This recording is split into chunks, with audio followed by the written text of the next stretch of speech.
pastorei aquela igreja ali e hoje estará com a responsabilidade de trazer a palavra. É um homem da palavra, pastor Nilson, vocês vão já ver, tá? Mas ele não veio sozinho, veio com sua esposa e o seu casal de filhos também ali, em nome de Jesus. Obrigado pela presença. Também 2 fiéis escudeiros ali estão com ele. Queria que se colocassem de pé todos para que a igreja possa conhecer. Uma salva de palmas, queridos, em nome de Jesus. Tem mais alguém da segunda igreja cristã aí que veio prestigiar o seu pastor? Tem mais alguém da segunda cristã? Não, né? Amém. Glória. Tem culto, né? Tem evento lá. Tem evento lá hoje. Pois amém. O pastor só que ficou para estar aqui. Nós vamos orar por ele agora. Se coloque de pé, estenda suas mãos para cá, em nome de Jesus. Amém. Meu Deus e Pai, nós te louvamos mais uma vez e nesse momento especial pela vida do teu servo. Queremos te pedir que o Senhor use poderosamente na revelação da tua palavra, no ensino da tua palavra para a tua igreja. Que possamos ser edificados nessa noite e que o Senhor seja adorado, Pai. Em nome de Jesus, meu Deus, usa o teu servo nessa hora, é o que te pedimos. Amém. Glória a Deus. Amém. Pastor Nilton, fique à vontade.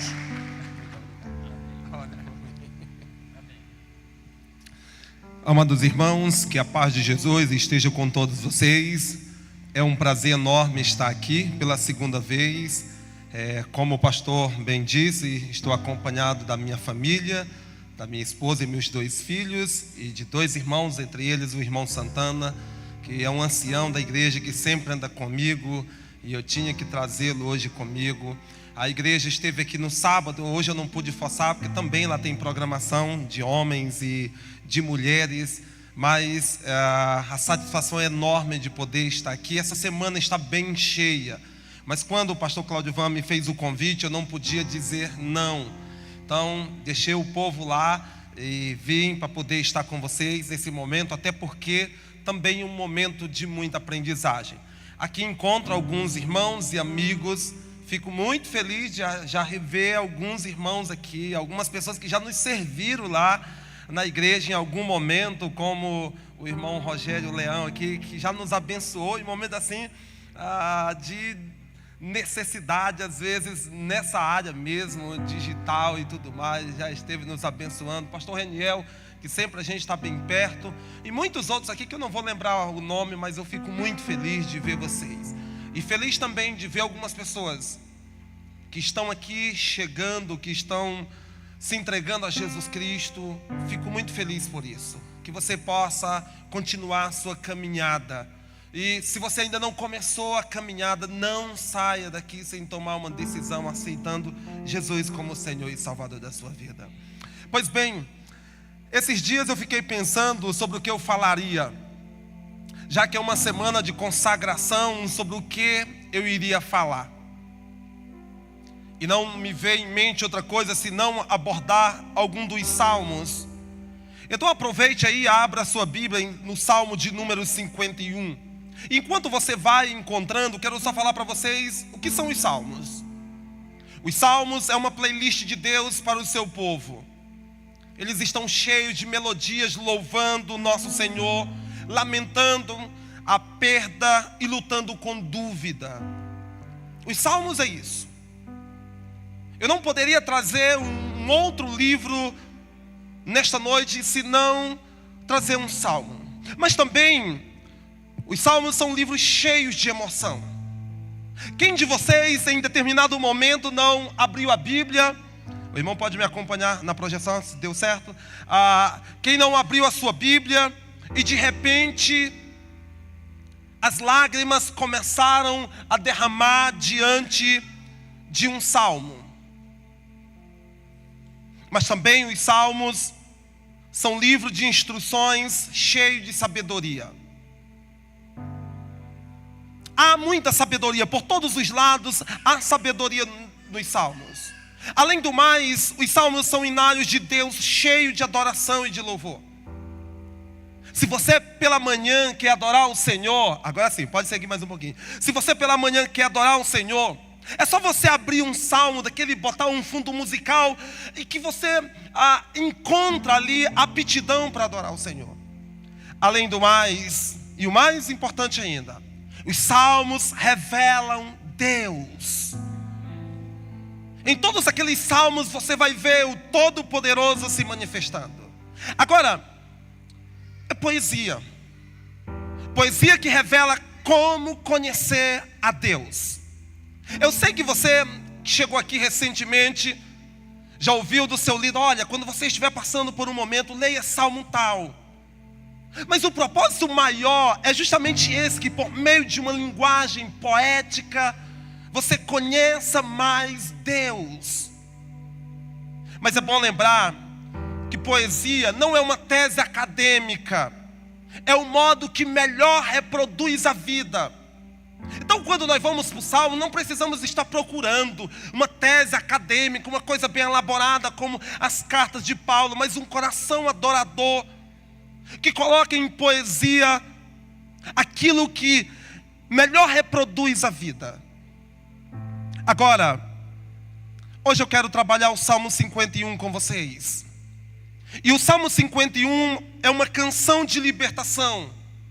Libertação sobre o pecado, perdão, consagração. Esse é o Salmo 51. Mas é bom lembrar que toda oração tem o seu contexto. E vamos lá. É bom lembrar que quando Davi escreveu o Salmo 51, era um tempo de prosperidade. Irmãos, tempos de prosperidade são tempos perigosos. Pode aparecer armadilhas, ciladas. Mas também Davi estava no palácio. E no palácio tem as suas armadilhas. É bom lembrar que Davi passou muito tempo no deserto,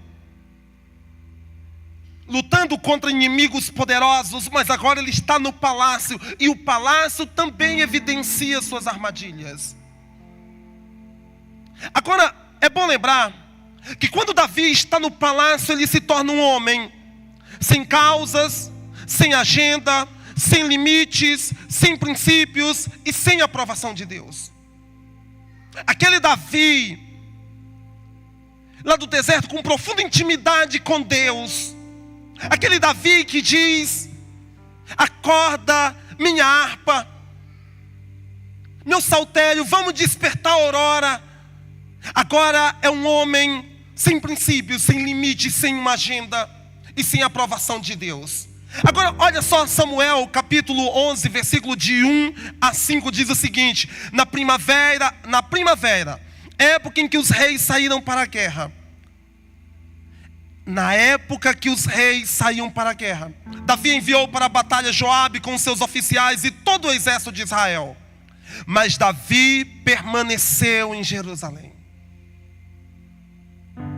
Meus amados irmãos, perceba a mudança drástica de Davi.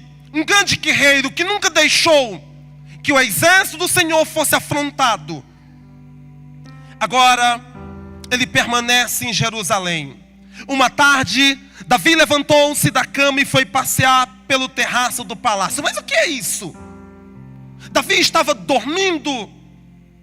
Um homem que tinha uma relação profunda com Deus, um homem que tinha um louvor profundo com Deus, uma intimidade profunda com Deus, ele estava dormindo. Ele levanta à tarde. Mas o que é isso? Nada mais é do que a anemia da alma. Uma alma anêmica, sem nutrição, que vem dos céus. Mas o que é anemia da alma? É a ausência de desafios, é a ausência de motivação. Quando nós deixamos de lado todos os desafios que Deus propôs para nós, quando não somos mais motivados pelaquilo que Deus diz, nós embarcamos nisso que se chama anemia da alma. Certamente muitos de vocês já passaram por isso. Aqueles dias que falta fervor no coração, aquele dia que falta desejo de abrir a sua Bíblia, de vir para a igreja. É isso que está acontecendo com Davi. Mas isso é bem diferente do infarto da alma que muitos também vivem. É excesso de projetos e pressão. Muitos projetos, um monte de pressão. E tem um livro que trata muito bem isso, sobre a sociedade do cansaço, que as pessoas estão cansadas. Mas não é isso que Davi está vivendo. Davi está vivendo ausência de novos desafios e pouca motivação vindo de Deus. O texto continua: do terraço viu uma mulher bonita tomando banho e mandou alguém procurar saber quem era. Viu, mandou, disseram-lhe: é Batseba, filha de Eliã, mulher de Urias, o hitita. Davi mandou que a trouxesse e se deitou com ela. Olha só, ele viu, mandou, abriu diálogo, possibilidades, mas também disseram, ouviu sem temor e tremor. Um homem temente a Deus agora já é capaz de ouvir coisas sem nenhum temor, não treme mais diante da possibilidade do erro, mas muito mais, diz, mandou, decidiu no coração e ainda deitou-se. E o que nós temos aqui, agora todos os limites foram quebrados.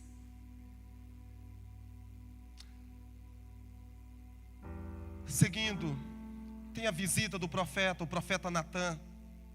E no capítulo 12 de 2 Samuel diz: o Senhor enviou a Davi o profeta Natã, e ao chegar ele disse a Davi: 2 homens viviam numa cidade, um era rico e o outro era pobre. E ele conta uma parábola ali, uma parábola história, e depois você olha lá essa parábola, que é uma parábola muito bonita, e de repente ele termina de contar essa parábola. Então Davi se encheu de ira contra o homem e disse a Natã: juro pelo nome do Senhor que o homem que fez isso merece a morte. Aquele homem que tinha pego uma só cabritinha do outro pobre.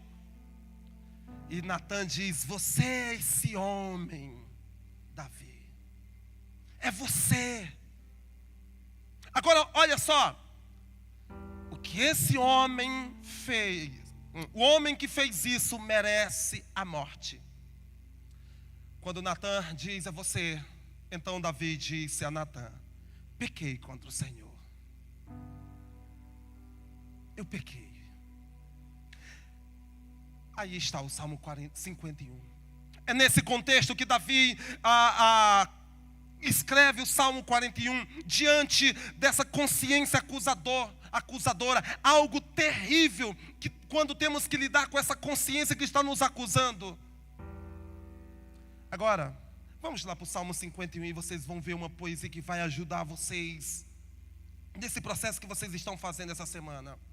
Tem misericórdia de mim, ó Deus. Por teu amor, por tua grande compaixão, apaga as minhas transgressões. Lava-me de toda a minha culpa e purifica-me do meu pecado. Pois eu mesmo conheço as minhas transgressões e o meu pecado sempre me persegue. Contra ti, só contra ti pequei e fiz o que tu reprovas. De modo que é justa a tua sentença e tens razão em condenar-me. Sei que sou pecador desde que nasci.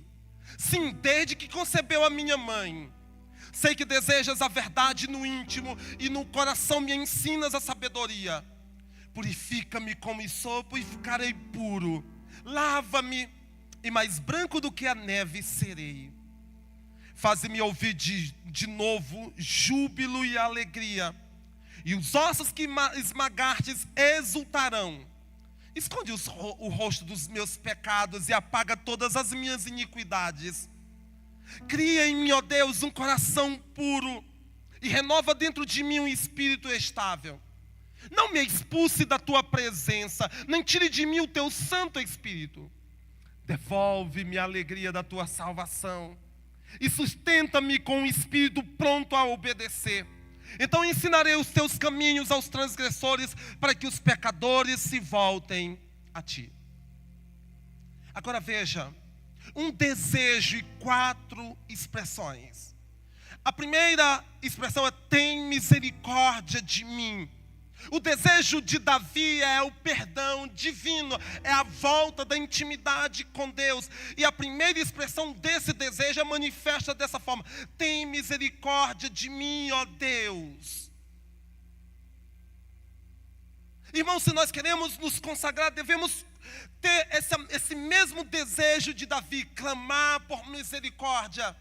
Não só misericórdia por nós, mas como foi orado aqui, a misericórdia pela nação. Quando a gente lembra de Daniel orando, quando a gente lembra de Neemias orando, pecamos, Senhor, nós, os nossos líderes, os nossos reis, podíamos dizer, os nossos políticos, as nossas altas cortes, nós pecamos, tem misericórdia. E aí ele continua, quando ele fala de misericórdia, é bom a gente saber a diferença entre justiça, misericórdia e graça.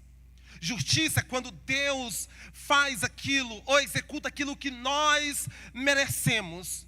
Misericórdia é quando Ele não dá aquilo que nós merecemos. Merecíamos morrer por causa dos nossos pecados. E graça é quando Ele dá aquilo que nós não merecíamos. Ou seja, a salvação bendita, a alegria de desfrutar na Sua presença. Perceba que ele não está pedindo justiça. E esses três conceitos que Davi entende sobre pecado. O pecado é um crime, então Davi pede a Deus misericórdia. Ele não pede justiça, ele pede misericórdia. Tem misericórdia, Senhor. Às vezes nós estamos orando por uma coisa e talvez não entendemos como Davi. Davi sabe, eu quero a misericórdia, não seja justo comigo. Pecado é uma dívida, então Davi pede que seu pecado seja apagado. Apague o meu pecado. Pecado é como uma mancha feia, assim Davi pede, lava-me completamente da minha iniquidade. Purifica-me eu do meu pecado. Agora outra expressão. Apaga as minhas transgressões. Irmãos, o mesmo Davi diz que como é feliz o homem que tem as suas transgressões perdoadas. O povo de Deus é um povo feliz porque tiveram as suas transgressões perdoadas. Davi não está sentindo isso, por isso ele está dizendo, apague as minhas transgressões. Mas há uma outra expressão, é bom lembrar também que nisso ele está mostrando o caráter de Deus. Deus é generoso, generosamente misericordioso, então ele ora de acordo com a abundante graça de Deus. Você está servindo um Deus misericordioso, então ore de acordo com essa característica dele, com esse caráter de Deus. Deus está transbordando de amor inabalável, então Davi ora de acordo com o seu amor inabalável. O caráter de Deus é cheio de misericórdia e cheio de amor. Colossenses 2 diz o seguinte: Ele nos perdoou todas as transgressões e cancelou a escrita de dívida que consistia em ordenança e que nos era contrária. Ele removeu, pregando-a na cruz. As nossas orações devem começar dessa forma. Amados irmãos, e se vocês estão numa semana de consagração, não se esqueça dessa parte que Davi faz. Mas também, olha só, ele diz, em duas expressões, ele tem aqui a sua base. A primeira expressão, tem misericórdia de mim, ó Deus. A segunda expressão, apaga as minhas transgressões. Mas a base é, por teu amor, por tua compaixão. Os seus pecados foram apagados por causa do grande amor de Deus. E as pessoas lá fora ainda chegam a duvidar, ainda lembra do seu passado, ainda acha que você está aqui porque você se acha melhor do que qualquer outra coisa. Não, meus amados irmãos, nós estamos aqui por causa dessa base que Davi coloca. Foi por causa do teu amor, foi por causa da tua grande compaixão. É por isso que nós estamos aqui. Nós não somos prepotentes, nós não acreditamos na nossa força de vontade, nós não acreditamos nos nossos atos, nós acreditamos no amor de Deus, na compaixão de Deus. A base é esta, a nossa base também é esta. Paulo diz que nós fomos perdoados por causa do seu grande amor. Mas também Deus fez para mostrar nos séculos vindouros a supremacia da sua graça. Agora, continuando o salmo, Ele diz: lava-me de toda a minha culpa. Ação concreta. O que Davi tem em mente é que Deus precisa fazer na sua vida uma ação concreta, um rito que ele sinta que está sendo lavado. Para ele, o seu pecado tinha manchado o seu corpo, e ele pede uma ação concreta de Deus: eu quero que o meu corpo seja lavado. Judas disse que é para nós detestarmos o nó, até a nossa roupa suja pelo pecado. E ele pede essa ação: Senhor, me lava. Eu quero que a tua água lave-me completamente, lave toda a minha culpa. Mas também tem uma ação subjetiva: purifique o meu pecado. O pecado não só sujava o seu corpo, mas também a sua alma. Por isso ele pede: purifica-me do meu pecado. Ação externa. Muitos de nós andávamos sujos, imundos, e a prova de que nós fomos lavados é isso: exalamos o bom perfume de Jesus Cristo,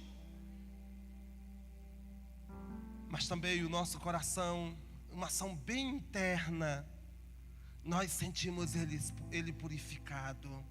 Aqui está o desejo de Davi, mas também há uma confissão.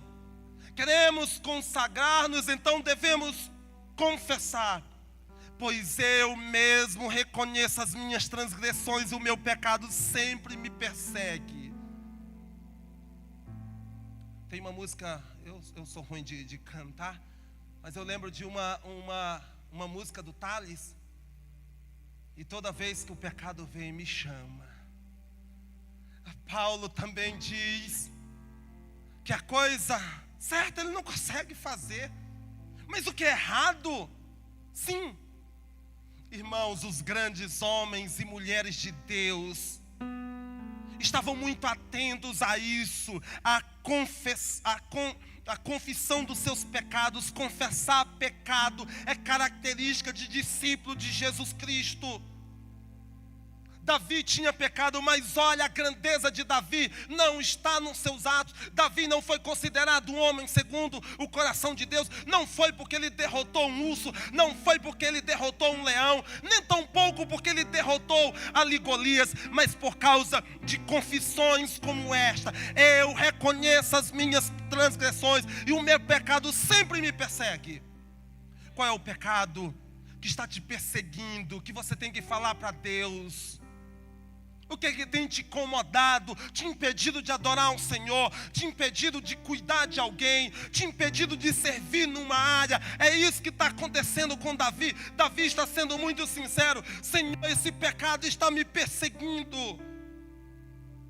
Mas olha só: contra ti, só contra ti pequei, e fiz o que tu reprovas, de modo que justa é a tua sentença, e tens razão em condenar-me. Olha o outro argumento de Paulo. E Batseba, e Urias, e Joabe, e Israel. Davi entende que todos os seus pecados foram pecados contra o próprio Deus. Irmãos, por que o pecado nos entristece? É porque nós não pecamos contra alguém. Mesmo os nossos atos contra alguém é um ato direto contra o próprio Deus. Toda ofensa, quer seja a uma liderança, quer seja alguém lá de fora, qualquer que seja, o pecado é uma ofensa contra o próprio Deus. E Davi sabia disso, e nós devemos saber. Contra ti, só contra ti pequei. O argumento número 2: eu fiz o que tu reprovas. Oh, irmãos, podíamos lamentar horas e horas. Lembro de Isaías 58, 17. Eu tenho visto como vocês agem, mas eu perdoarei, eu sararei, eu curarei, colocarei novamente o júbilo na sua boca. Davi sabe, tu viu, Senhor, mas ele também sabe do caráter de Deus, que Deus mesmo vendo perdoa. Ele está dizendo: eu produzi sua tristeza, eu produzi o que te deixa triste. Mas ainda mais, o terceiro argumento: sei que sou pecador desde que nasci. Nós também sabemos. Desde os primeiros momentos nós sabíamos que éramos pecadores. Meus amados irmãos, desde criança nós éramos pecadores. Desde o início nós já tínhamos uma natureza inclinada para o pecado. Nós sabíamos, mas nós escolhíamos sempre as piores coisas. Davi também sabia. E aí ele traz o quarto argumento: sei que desejas a verdade no íntimo. Deus deseja que eu e você sejamos sinceros.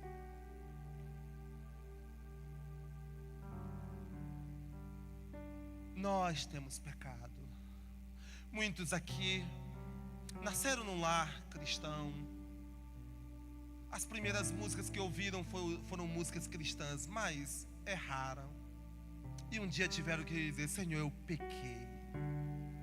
O Senhor precisava ouvir de você. Mas Davi também traz uma experiência: 7 efeitos da graça.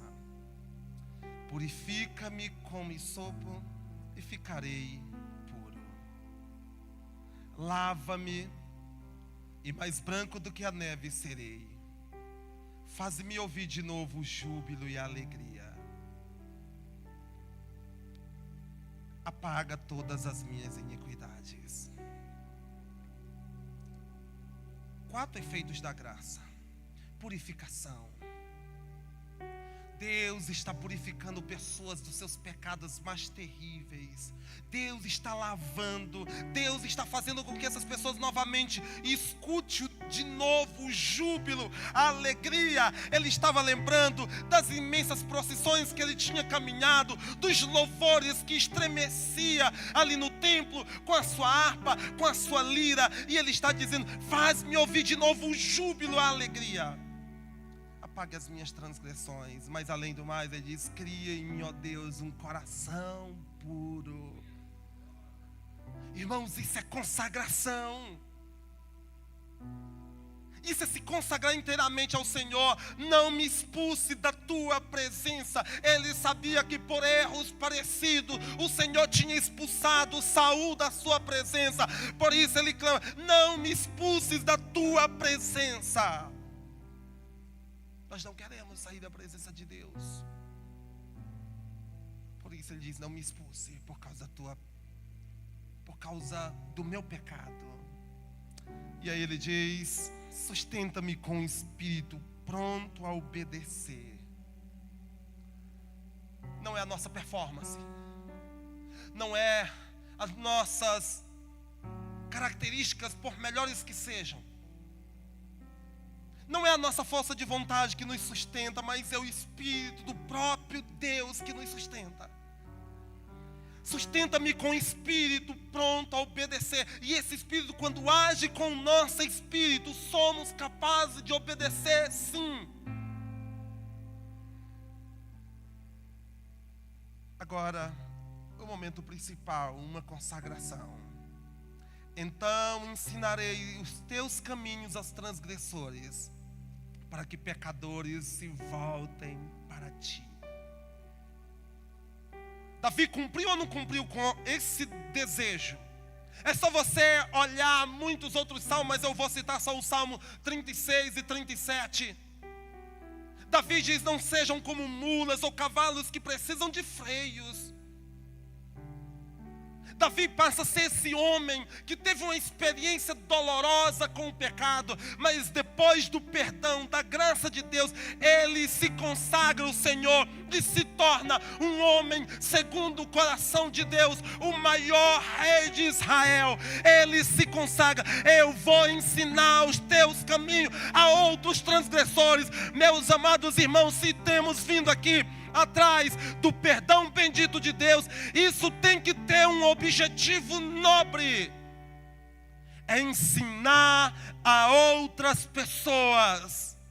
para que se voltem para o Senhor. Então, se você teve uma experiência dolorosa com o pecado, se você se afundou no mar de transgressão, eu digo para você, volte para o Senhor, se consagre ao Senhor e cumpra com esse mesmo desafio de Davi, ensinar outros para que não caia. Cadê algumas mulheres que um dia fizeram coisas terríveis nessa cidade, já fizeram absurdos com o seu corpo, agora consagradas ao Senhor, vão ensinar meninas a ser santas mulheres de Deus? Cadê os homens que um dia se prostituíram, que fizeram tudo errado e agora se dispõem a ser usados por Deus e ajudar meninos que não fizeram ainda a não se prostituírem?